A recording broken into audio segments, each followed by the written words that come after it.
Muchísimas gracias, María Fernanda. Bueno, buenas tardes a todos y gracias por acompañarnos, pero muy especialmente gracias a Carlos Sánchez Ferzaín por pedirme que comentara uno de sus ensayos sobre Venezuela. Voy a comentar el que escribió el día 7 de febrero del año 2021, que está titulado Venezuela ya es Cuba, que sigue en este devastador proceso. El ensayo se refiere al proceso de ocupación de Venezuela por el régimen cubano y lo describe de manera bastante acertada y gráfica al indicar, y abro comillas, Venezuela ha pasado a ser un lugar de sobrevivencia que depende cada vez más de las remesas de los venezolanos que forman el gigantesco exilio que prefieren llamar diáspora, cierro comillas, y, abro comillas, han convertido a la cuna de la libertad y del libertador en la principal colonia de Cuba, que opera el sistema de seguridad militar, político, de inteligencia, represión y más.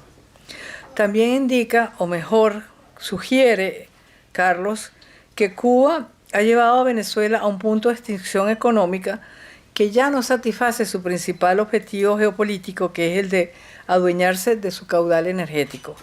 Por tanto, Cuba va a buscar expandirse a otros territorios que ofrezcan lo que hoy Venezuela ha dejado de tener y se mencionan como posibles objetivos Bolivia y Colombia.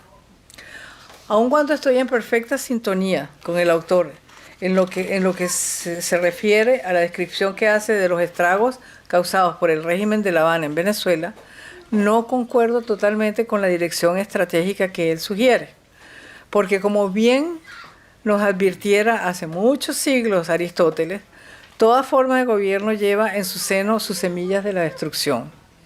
Y en el caso del régimen de La Habana, la biología ha corroído sus entrañas, al punto que hoy se mantiene por simple gravedad, porque todos sus dirigentes reposan en cementerios, y lo que queda es un grupo muy pequeño, incapaz de comprender el mundo del siglo XXI.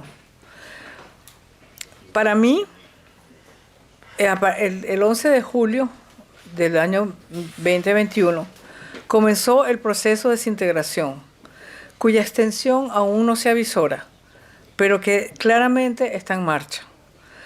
Signos de este deterioro abundan.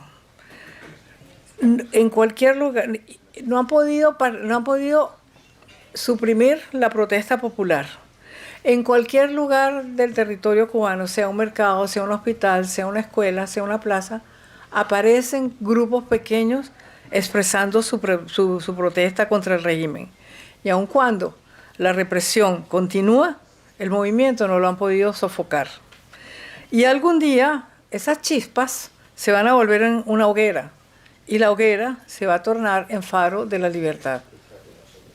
Venezuela, en cambio, está con una capacidad maligna de operar, porque el régimen ha desensamblado todo el edificio democrático, ha desactivado todo el núcleo de disenso y ha reducido a la población a un estado de esclavitud moderna, bajo el cual quien disiente no come, no tiene acceso a un hospital y no va a la escuela.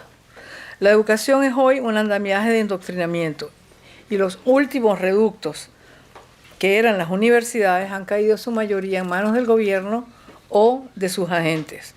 No existen medios independientes, y la clase media, que dotaba a la economía venezolana de la savia del crecimiento, está regada por todo lo ancho del globo terráqueo, con concentración en las Américas. Sus depósitos minerales y energéticos están siendo explotados por el crimen organizado transnacional y representantes de estados forajidos o estados mafiosos.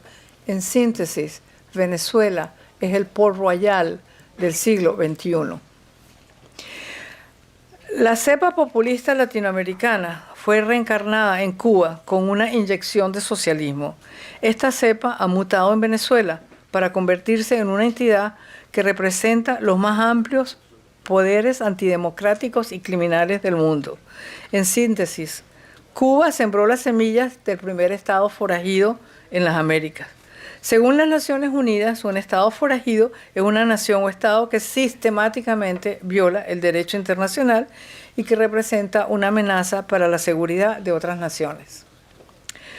El cambio internacional, lamentablemente, favorece la perpetuación de un Estado forajido como Venezuela, porque Occidente, incluyendo Estados Unidos, están abocados a la reestructuración económica, que es el legado del COVID-19, y a la reconstitución de los equilibrios geopolíticos internacionales. En esos escenarios, Latinoamérica conlleva poco peso. Y en las Américas, la única democracia liberal, que es Estados Unidos, acompañada por Uruguay, Costa Rica y Barbados, ya que Chile parece estar titubeando, no parece tener suficiente peso como cambiar el curso de los acontecimientos. Internamente, estas naciones confrontan importantes retos domésticos que limitan su capacidad de acción en el contexto internacional. Brasil y México, las democracias más grandes de Latinoamérica, confrontan severos dilemas de gobernabilidad, de compromiso democrático respectivamente. Y el resto de las naciones está afectado por cepas menores del mismo virus que sacude a Venezuela.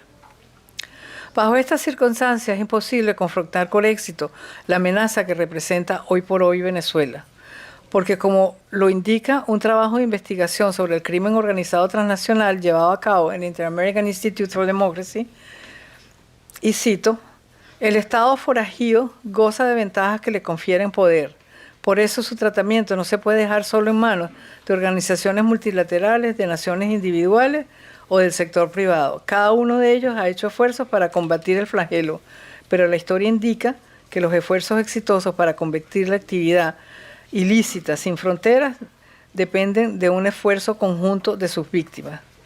Y lamentablemente en nuestro hemisferio no parecen existir condiciones para que se produzca esta movilización regional.